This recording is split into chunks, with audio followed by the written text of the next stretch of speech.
Bonjour, nous sommes ici au Parlement européen en pleine semaine européenne pour la reconnaissance de la colonisation européenne et de l'esclavage. Cette semaine européenne, à l'initiative de Jean-Jacob Bicep et d'Eva Joly, a pour but principalement de conscientiser les députés européens sur la nécessité pour l'Europe de reconnaître la colonisation européenne et l'esclavage, mais aussi de faire un peu la promotion d'une initiative commune qu'ils ont initiée il y a bientôt un mois, le 15 avril, une initiative commune, une déclaration écrite demandant à l'Union européenne d'instaurer une journée européenne de reconnaissance des victimes de l'esclavage et de la colonisation européenne.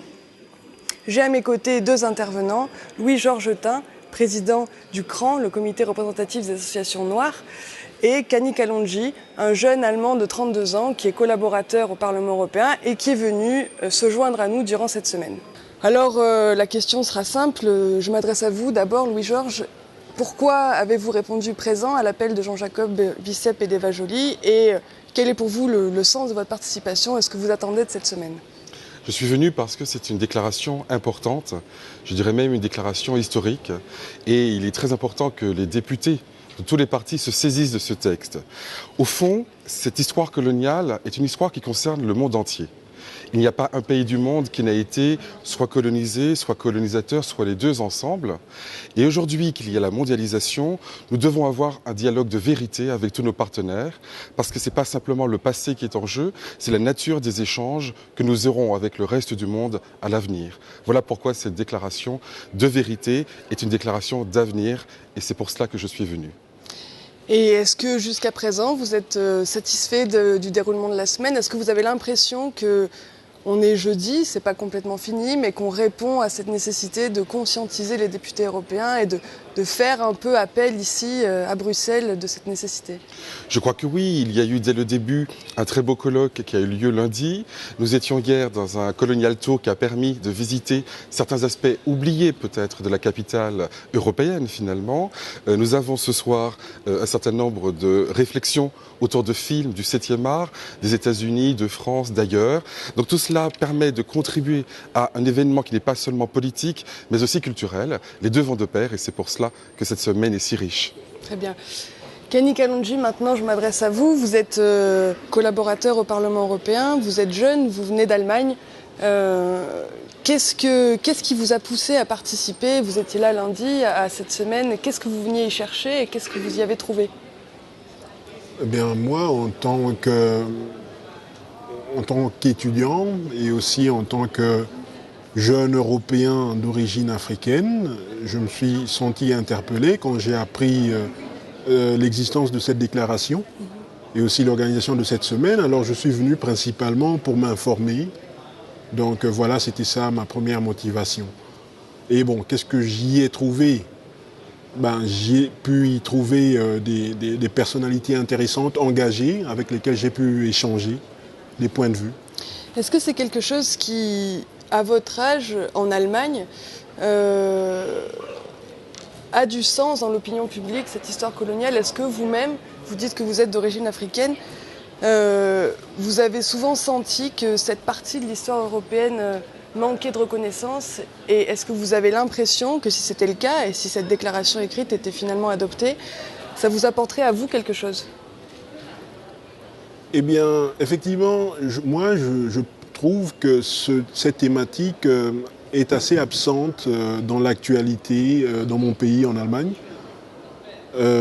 Monsieur Tin parlait tout à l'heure de la globalisation.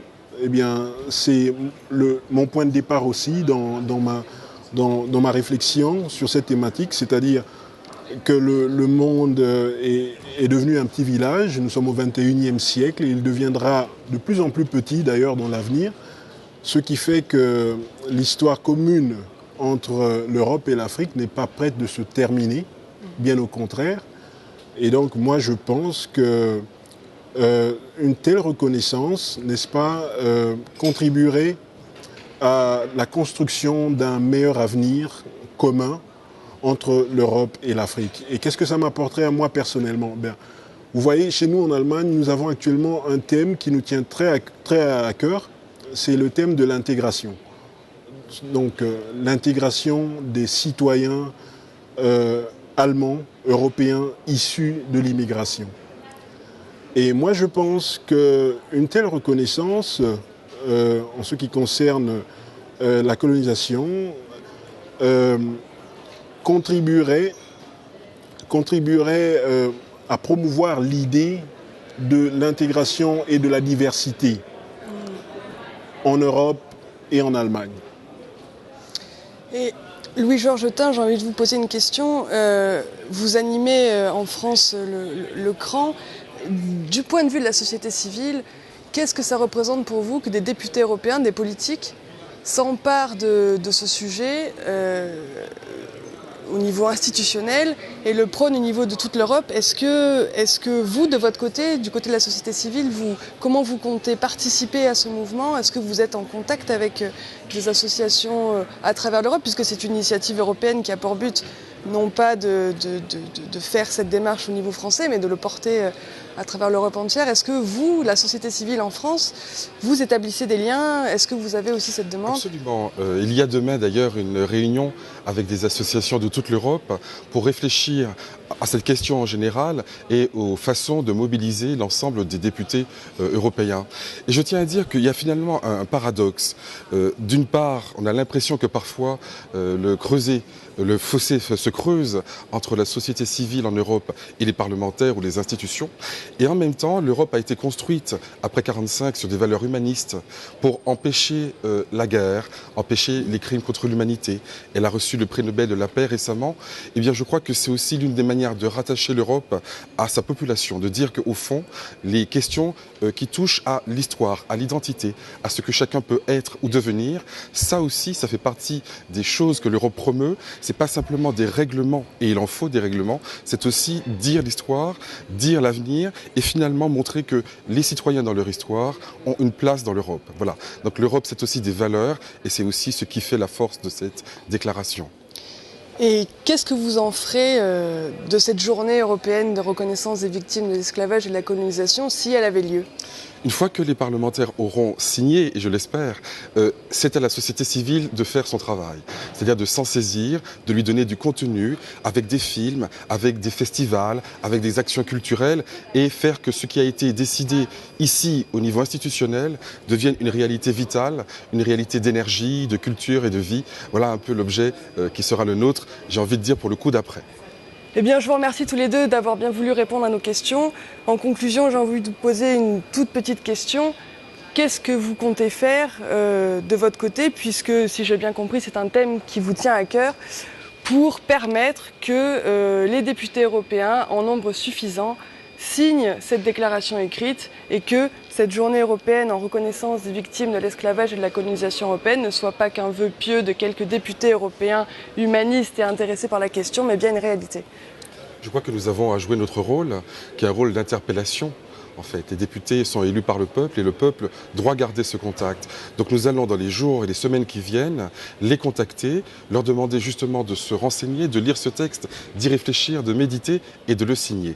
Et parallèlement, nous allons contacter les autres partenaires européens, les autres associations qui dans leurs pays respectifs pourront faire de même. Donc il faut qu'il y ait une synergie pour ce texte. Voilà ce que nous ferons. Eh bien moi, de mon côté, ce que j'ai déjà commencé à faire et que je vais continuer à faire, c'est interpeller, c'est-à-dire en parler aux députés de mon groupe parlementaire quand l'occasion se présente, les sensibiliser sur cette thématique. Et donc voilà, c'est ma part. Merci beaucoup.